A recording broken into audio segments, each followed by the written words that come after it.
Hey folks, today we're going to go over the Cold Embrace Sanguis Unit Subfaction quest, which is available only to female Cold Embrace characters of level 80 or higher.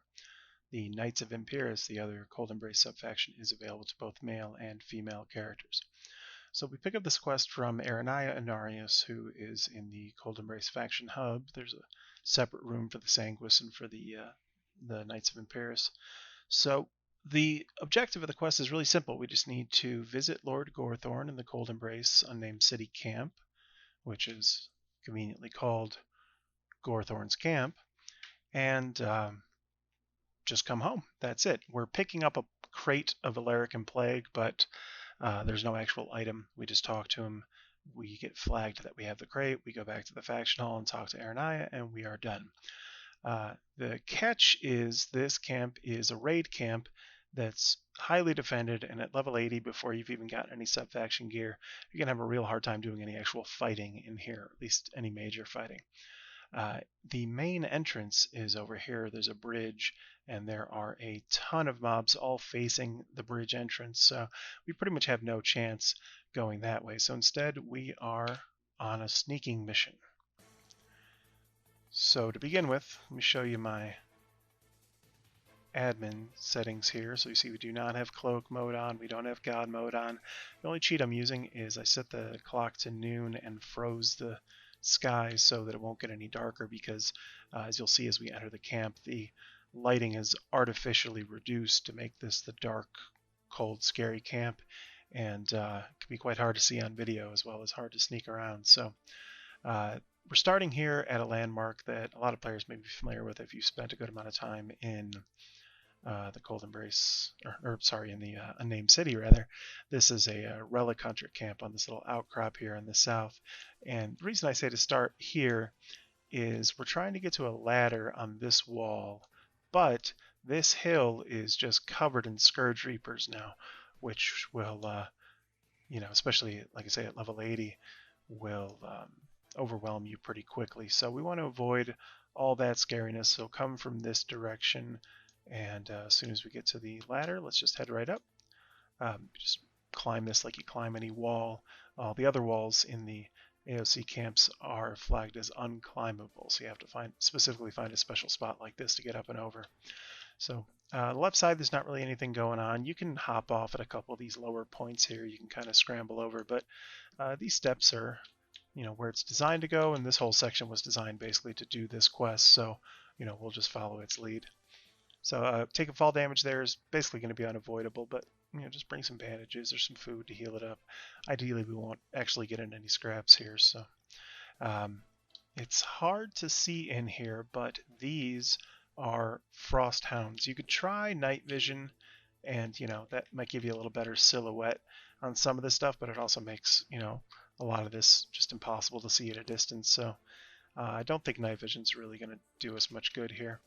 But just bear in mind, as soon as you get down the ladder, there are 3 frost hounds here. You could probably take them. They have 3,000 health each, but there's no reason to. These crates over here are our cover to avoid them. Again, this is all a designed stealth mission, so we could pretty much just follow the cues. Now over here is a graveyard down here that's full of a bunch of vanilla undead that will pop if you get too close. There's also the white boss here from the normal Unnamed City was moved into the Cold Embrace camp. So we're going to sneak around these crates, and our goal is to get to this road. Now, there is a patrol. You don't see him very often, but over here is where the main entrance is, and there's a tall undead called a Zynaris that is carrying around a big two-handed sword, and it has a huge call for help range. So if you aggro it, it will, very likely call other enemies to assist it, and you don't want that. So just keep an eye on this road. We want to come down onto the road and then head to the right. So kind of staying away from the graveyard here, because again, there's some potential aggro. Always use these crates to cover your approach. I think, yeah, here he is. So this guy right here is coming toward us, but I think we're far enough away that we can just run past him. Otherwise, just use these crates, hide, you can hide behind here, wait for him to pass, and then, switch sides and wait for him to pass again. And then the goal is, let's get to these stairs. These stairs are going to be pretty clear. I don't think anything patrols them. And you'll see, come up here slowly. As soon as we get to the top, turns out there are mobs everywhere, but conveniently, because again, this is a contrived stealth mission, everybody's facing away from us. So that works out really well in our favor. This is Eliza Cole, the raid boss. There's a few Sanguis mobs around here, ton of Cold Embrace mobs as well, and we even have a Frost Hound right here. So this is kind of instructive to show that this aggro system is strictly site-based. It's just, a cone in front of the mob, and that's that. So we can even pop up here and walk right across the doggy's tail, and it doesn't bother us at all. So we've pretty much done it. Don't mind the undead talking shit down there. He's not actually going after us. So this tower is where Lord Gorethorn's located. He's right in front.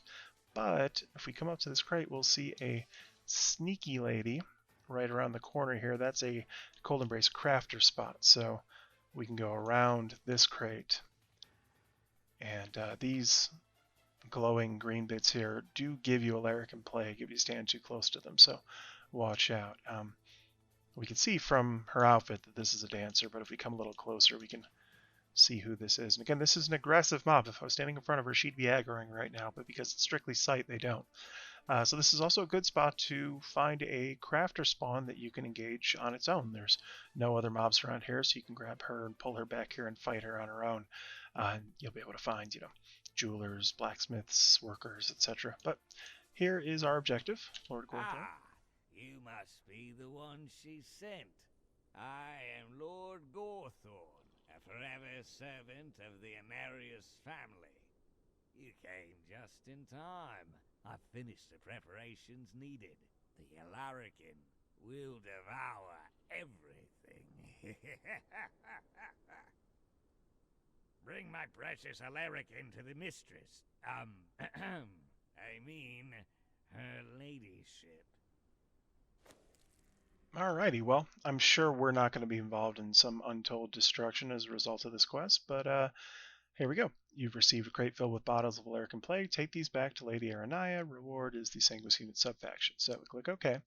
Now, that ladder that we took to get in here, that was a one-way route. There's no ladder to get back up over that wall the other way, so we're going to need to go out the front, but there is a pretty sneaky way to do it so you don't have to drag a whole train of mobs behind you while you're running out. Especially helpful if you don't know the way, because of course you don't want to be running back and forth while you've got aggro. So I'm going to get back to this wall here and hug it, because there was that one hound that was facing this way we want to avoid.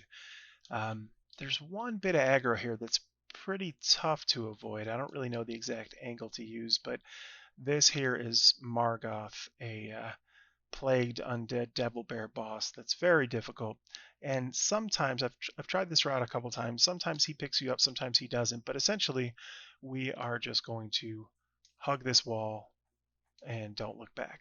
There's mobs all over us on the left. You got Cold Embrace soldiers, Sanguis soldiers, Margoth. He did not aggro this time, so that's good. And as we get kind of back into this corner, we're so far away from everything that we don't really have any aggro worries. This tower does have a couple of crafters in it as well. I think from other factions, because they're like prisoners, you could find a key to get into this tower on a crate downstairs or on a gravestone in the graveyard. But again, that may be, if you're just here for the level 80 subfaction quest, that may be a little past your ability, because you will have to fight a few of the higher level faction mobs to get through. So if we come over here where these rocks are jutting out here, there's a little spot where we can climb up. I don't know if that's intended or not, but it's not like a huge shortcut. Otherwise, you could just walk over up here. But that area where you'd walk over there is the main entrance. So this is the bridge to come in. And if we look down, there we go. There are a huge number of soldiers that are all facing that bridge. So that's what we avoided by coming this way. And we can also avoid them as we leave this way. Again, this is going to be a nothing you can do about the fall damage situation, because you can't, you can't climb these walls to slide down them, but take a little fall damage, and here we are. We have exited the camp. We are out into the unnamed city proper, and we only need to head back to the faction hall and turn the quest into Lady Aranaya to complete it and gain access to the Sanguis unit subfaction. So, hope that helped, folks. Take care.